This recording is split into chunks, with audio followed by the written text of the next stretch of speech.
তার দস্তরখানাতে এতিম না বসা পর্যন্ত খেতেন না। এমনকি আমাদের এই যুগের ইমাম ইবনে বাজ রাহিমাহুল্লাহ, তিনি একটা সন্ধ্যা শুধু এতিম ছাড়া খাননি। যেদিন তিনি মারা যান, রাত্রিতে, শুধু সেই দিন এতিম পাননি, কিন্তু আজীবন খাওয়ার সময় তার সাথে কে ছিলেন? এতিম থাকতেন। ইমাম ইবনে বাজ রাহিমাহুল্লাহ এই 98 সালে মারা গেছে, বেশি দিন আগে না, 13ই মে।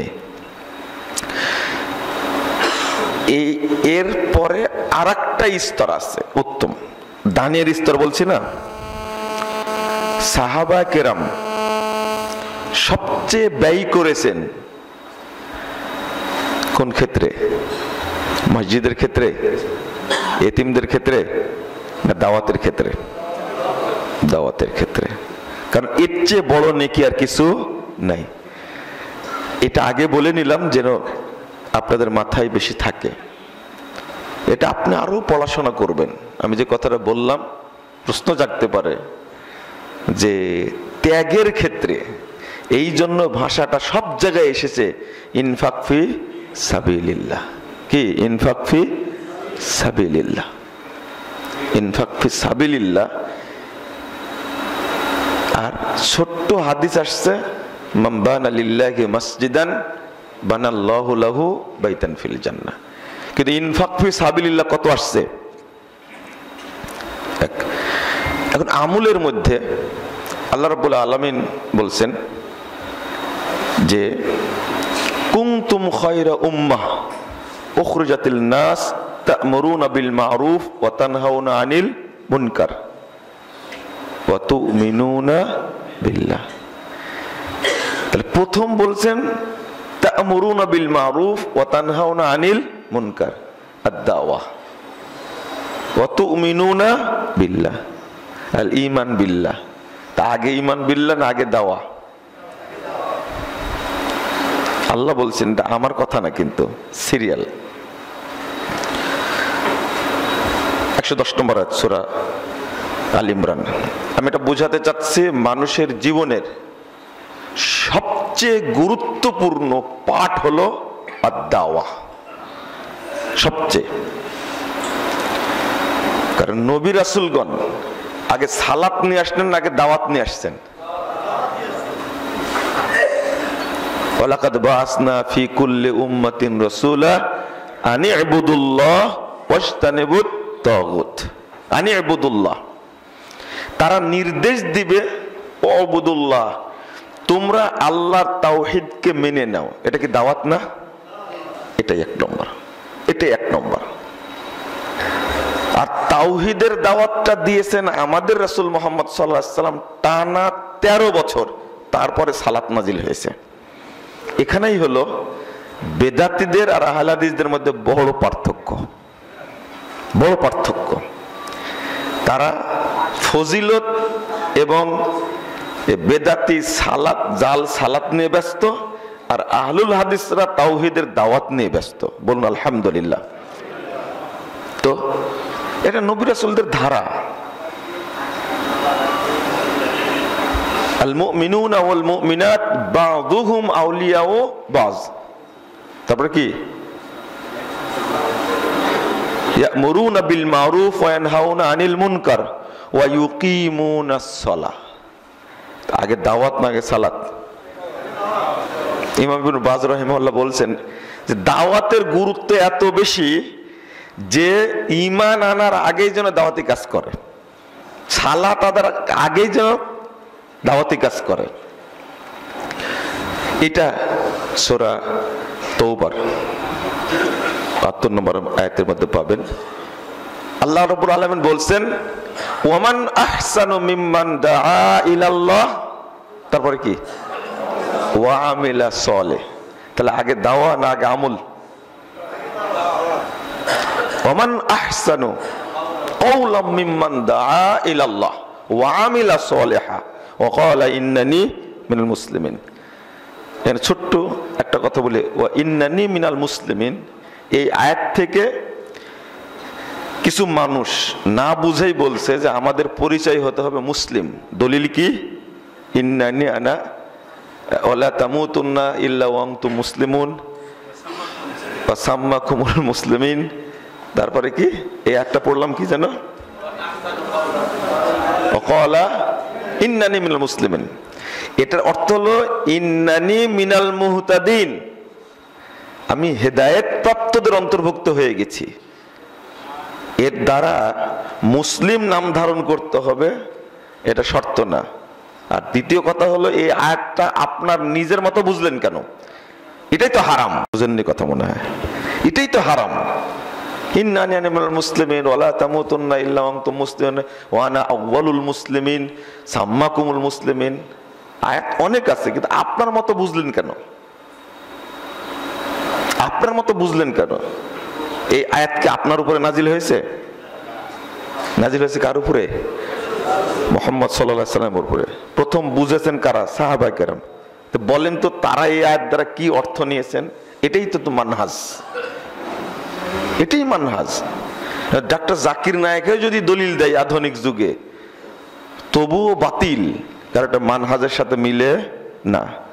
কথা বুঝতে পারলেন তো? এখন বলেছে আহলে হাদিস বলা যাবে না, আহলে সুন্নাহ ওয়াল জামা বলা যাবে না, কড়া কথা, এটা হলো অপব্যাখ্যা, এ কথা বলা যাবে না। এর অর্থ হলো ওয়ালা তামুতুন্না ইল্লা ওয়া আনতুম মুহতাদুন, হেদায়েত না পেয়ে তোমরা কি তাহলে নাম রাখেন মুহতাদি। সাহাবা কেরাম এটা বলেছেন, তাও বলবে না। এটার মূল থিমটা বেরিয়ে আসছে খারেজিদের থেকে, ইখওয়ানিদের থেকে, যে আহলুল হাদিস বা সালাফি বা আহলুস সুন্নাহ ওয়াল জামা এই সমস্ত নামগুলো যেন বাদ দেওয়া হয়। দুঃখজনক বিষয়, একজন আহলে হাদিস ঘরের সন্তান, আলেমের সন্তান আমাকে এই বই উপহার দিয়েছে, যেটা লেখা হলো ইখওয়ানিদের। সেই বইটা প্রায় 700 পৃষ্ঠার।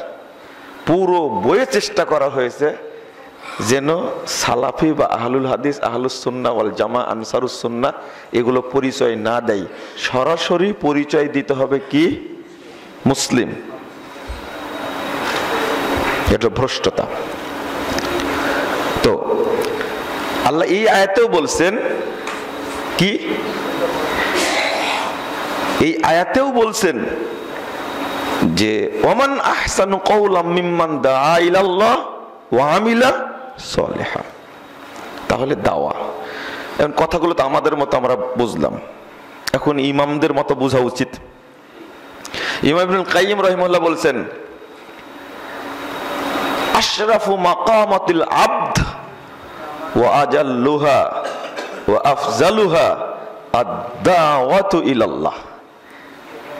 মানুষের উপরে যত সম্মানী কাজ আছে, যত গুরুত্বপূর্ণ, যত মর্যাদাপূর্ণ, যত ফজিলতপূর্ণ দায়িত্ব আছে, তার মধ্যে সবচেয়ে বড় দায়িত্ব হলো আদ-দাওয়াতু ইলাল্লাহ, দাওয়াত দেওয়া।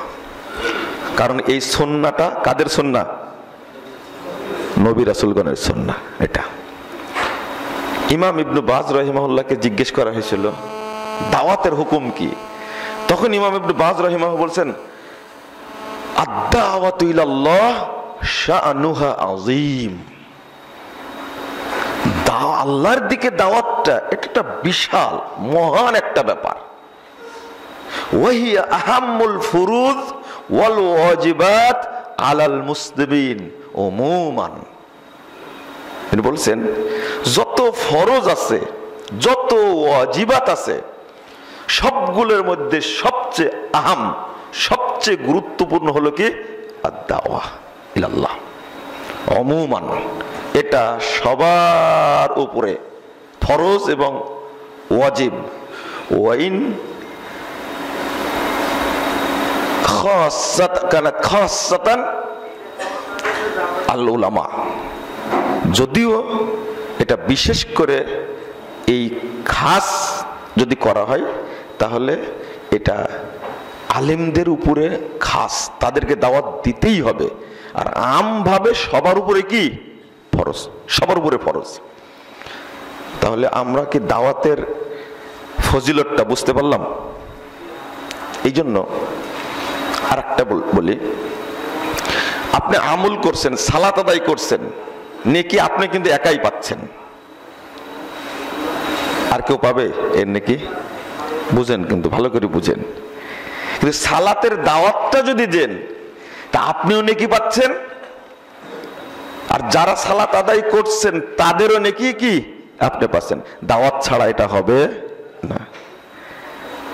আপনি সিয়াম পালন করছেন, নেকি কিন্তু একাই পাচ্ছেন। এই নেকিতে মানে অন্যের নেকি পাবেন না আপনি, কিন্তু এই সিয়ামের দাওয়াতটা আপনি দেন। যারা সিয়াম পালন করবে, দাওয়াত দেওয়ার কারণে শত মানুষ সিয়াম পালন করলে শত মানুষ, হাজার মানুষের সিয়াম পালন করে যে নেকি হবে সমপরিমাণ নেকি আল্লাহ আপনাকেও দিবেন। আপনি হজ করলেন, নেকি একাই পাবেন, কিন্তু এই হজ্জের দাওয়াতটা দেন। যারা আপনার এই দাওয়াত শুনে হজ করবে, লাখো মানুষ হজ করে যে নেকি পাবে, আপনি শুধু দাওয়াত দিয়ে হজে না গিয়েই সমপরিমাণ নেকি আপনিও পাবেন। আমি বুঝাতে পেরেছি দাওয়াতটার ব্যাপকতা, দাওয়াতটার ব্যাপকতা। এটা এর চেয়ে বড় নেকি আর কিছু নাই, এর চেয়ে বড় নেকি কিছু নাই। এটা সাহাবা কেরাম বুঝতেন, কিন্তু আমরা বুঝি না। এটা একটা মাদ্রাসা করব, মনে করেন আব্দুল মালিক সাহেবটা রংপুরে মাদ্রাসা করবেন, এখন ব্যবসায়ীদেরকে বলছেন যে আলেম তৈরি করব, দায়ী তৈরি করব, প্রতিষ্ঠান তৈরি করেন, কিন্তু রুচি হবে না, না ইতিমখানায় দেব, মসজিদে দেব। যদি বলে রংপুর শহরে দায়ীদের প্রশিক্ষণ হবে, আপনি এখানে 500 টাকা দিবেন, রুচি হবে না। ও সাংগঠনিক দাওয়াত, তো সাংগঠনিক দাওয়াতে দাওয়াত করা যাবে না, এটা হলো মূর্খতা। এই দায়ীগুলো যত দাওয়াত শিখবে, সব এলাকায় প্রচার করবে, তিনি নেকি পাবেন। যিনি এই প্রশিক্ষণে সহযোগিতা করেছে সমপরিমাণ নেকি পাবেন। শুধু তাই না, তাদের দ্বারা যত মানুষ হেদায়েতের পথ দেখবে, যত নেকি হবে কিয়ামত পর্যন্ত, ওই ব্যক্তি সমপরিমাণ নেকি পাবে। এটা হলো দাওয়াতের প্রভাব। কিন্তু আমরা এটা বুঝতে চাই না। এটা সাহাবা কেরাম করতেন, তাবেঈন ইজম করতেন।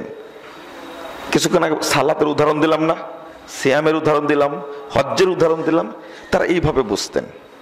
কিন্তু সমস্যা হলো এটা দৃশ্যমান না, কি না? দৃশ্যমান না, এটা বুঝতে চায় না মানুষ। তাহলে আমরা কি পেলাম? আর একটা জিনিস দেখেন, আমি এখানে ইমাম ইবনে কাসির রাহিমাহুল্লাহ বলছেন, ওয়াল মাকসুদ মিন হাযিহিল আয়া আন তাকুনা ফিরকাতান ফিল উম্মাহ মুতাসাদ্দিয়াতুন লিহাদা শান ওয়া ইন কানা যালিকা ওয়াজিবান আলা কুল্লি ফারদিন মিনাল উম্মাহ বিহাসবি। ইমাম ইবনে কাসির রাহিমাহুল্লাহ বলছেন, এটা প্রত্যেক উম্মতের প্রত্যেক ব্যক্তির উপর এটা ফরজ, প্রত্যেক ব্যক্তির উপরে ফরজ এই দাওয়াতি কাজ করা। এটা শুধু আলেমদের উপরে না, দাওয়াতের ব্যাপকতা অনেক বেশি। আচ্ছা, রাসূল সাল্লাল্লাহু আলাইহি সাল্লাম যে মদিনা থেকে আগত 7 জন, 12 জন এবং 65 জন, 75 জন সাহাবীকে দাওয়াত দিয়েছিলেন, যে কথা আহ্বান জানিয়েছিলেন, সেখানে কি সবাই আলেম ছিলেন? একজনও ছিলেন না। কি তাদের এক একটা কি দাওয়াত দিলেন, কি চমৎকার চমৎকার কথা বললেন। প্রথম দিলেন 6টা, তারপরে দিলেন 7টা বিষয়ে। আল্লাহু আকবার। এই আকাবার শপথটা, এই দাওয়াতের এই 6টা বিষয়ের দাওয়াত এবং দাবি মাত্র 100 বছরের মধ্যে পূর্ব দিল্লি থেকে নিয়ে পশ্চিম গ্রানাডা পর্যন্ত ছড়িয়ে পড়েছিল ইসলামের দাওয়াতটা। কিন্তু আমরা এটা করতে পারি না। এতদিন থেকে দাওয়াত দিচ্ছি, 300 বছর, 400 বছর, 500 বছর, কিন্তু আমরা এই দেশের শিরিক, বেদাত এবং জাহেলিয়াতের ভিতকে এখন আমরা ভাঙতে পারিনি। আমাদের দাওয়াতের প্রভাবটা খুব কম। তারা বুঝেছিলেন, কিন্তু আমরা বুঝি না। আমাদের জীবনে সবচেয়ে বড় টার্গেট যারা মুসল্লি, তারা সালাত পড়বে। তারা কি? একটা প্রশ্ন করি আপনাদের কাছে, রাগ করবেন না, সালাতটা ফরজ না ওয়াজিব? ফরজ। সিয়াম রমজান মাসে ফরজ, হজ ফরজ ইবাদত। সামর্থ্য। যাকাত কি ফরজ। আচ্ছা বলেন তো, যাকাত দেওয়ার জন্য শর্ত আছে,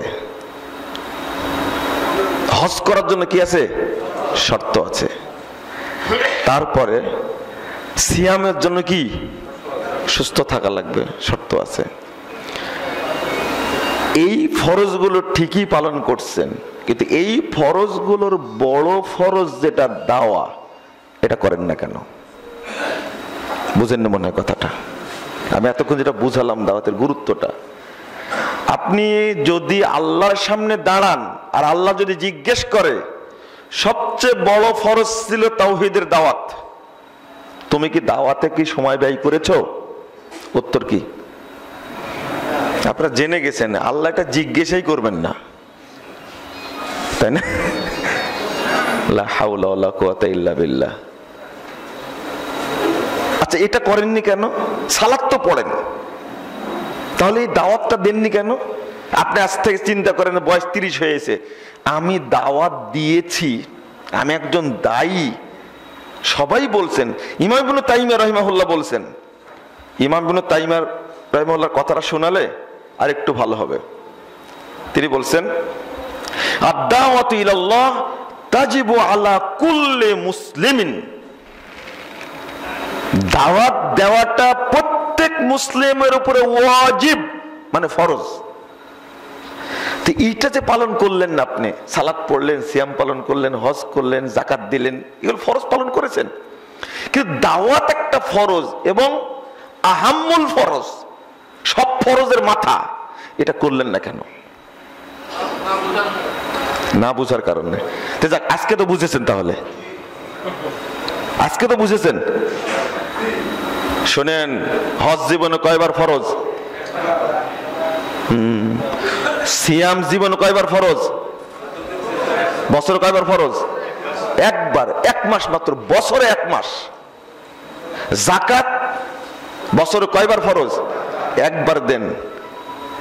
সালাতটা পড়েন একবার মরা পর্যন্ত, কিন্তু দাওয়াতটা যে আম, আল্লাহু আকবার, দাওয়াতটা যে আম, এটা জীবনের ক্ষণে ক্ষণে। আল্লামা আব্দুল্লাহ আল কাফি আল কুরাইশি রাহিমাহুল্লাহ 40টি প্রশ্নের 38টি লেখার সময় হাত থেকে কলম খসে গিয়েছিল।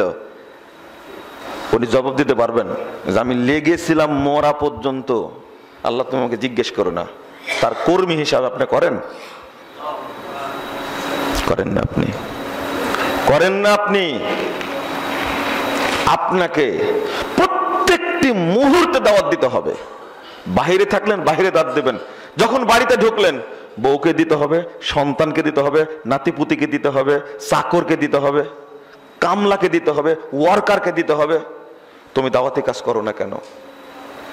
একজন ভাই, আল্লাহু আকবার, এই যুগে এখনো মানুষ আছে, তিনি, আমার একটা সালাতের বই আছে না, নাম শুনেছেন, ইতিমধ্যে তার ওয়ার্কারদেরকে এই বইটা 10,000 কপি প্রিন্ট করে কিনে নিয়ে তিনি দিয়েছেন।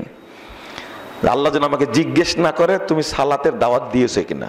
অথচ আলেম না, সে একজন ব্যবসায়ী।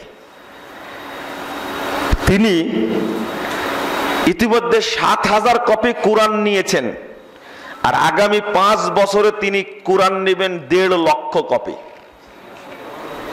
এমন একজন মানুষ ছাপাতে বলার আগে টাকা দিবেন, ওনার মধ্যে ঢুকছে কেন?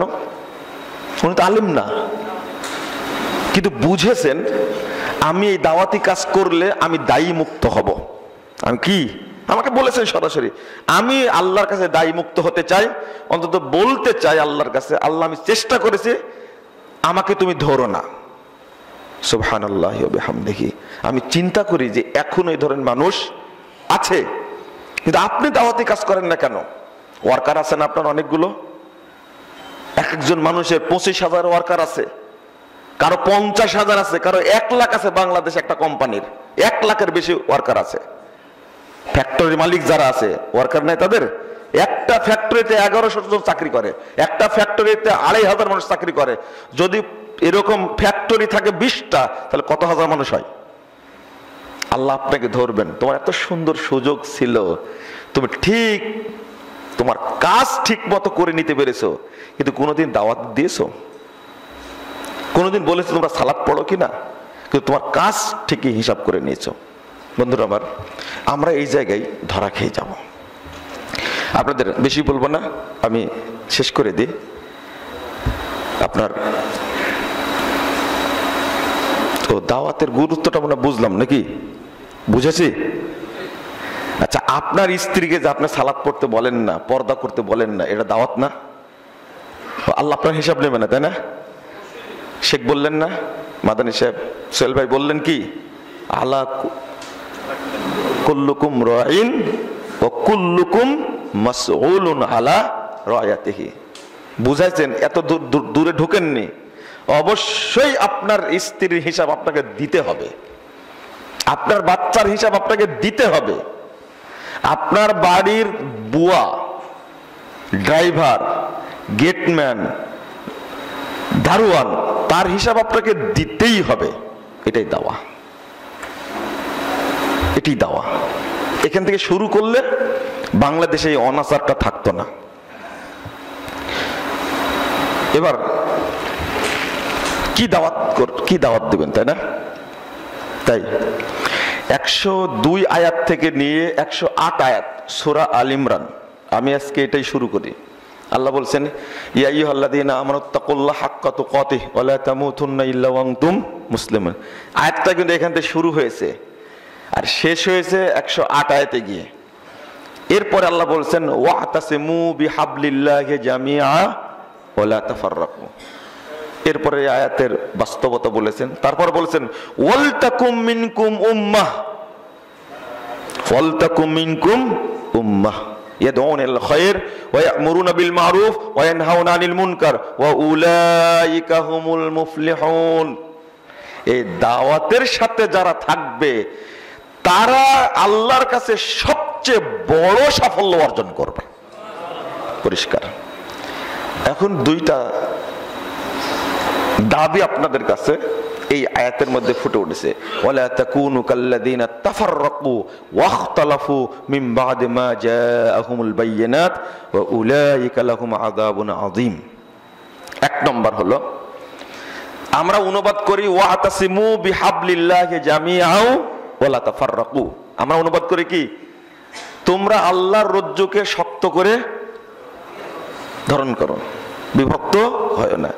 উসমান রাদিয়াল্লাহু আনহু অর্থ করছেন, উসমান রাদিয়াল্লাহু আনহু বলছেন, ইলজামু জামাতাকুম, তোমরা আল্লাহর রজ্জু মানে জামাতকে শক্ত করে ধরো, লা তাসিরু আহজাবা, তোমরা দলে দলে উপদলে বিভক্ত হইও না।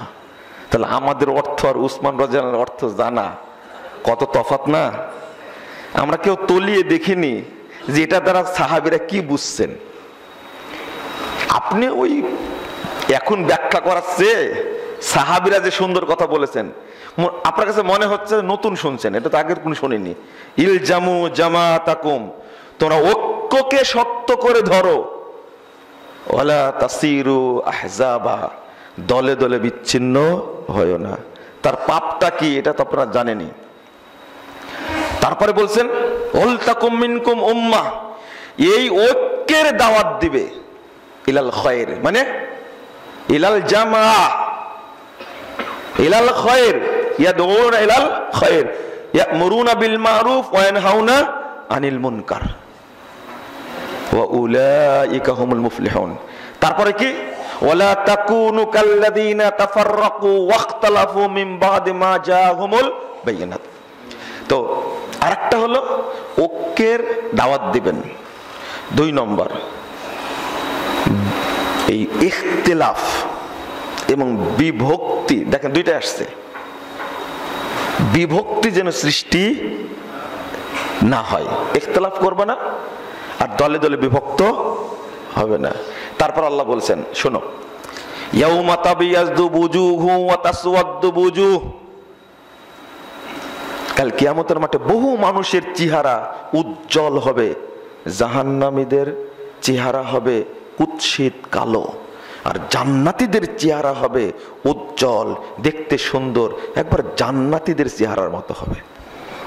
কিয়ামতের মাঠে ইয়াউমা তাবিয়াদ্দু বুজুহ ওয়া তাসওয়াদ্দু বুজুহ। ইবনু আব্বাস রাদিয়াল্লাহু আনহু বলছেন, ইবনু আব্বাস রাদিয়াল্লাহু আনহু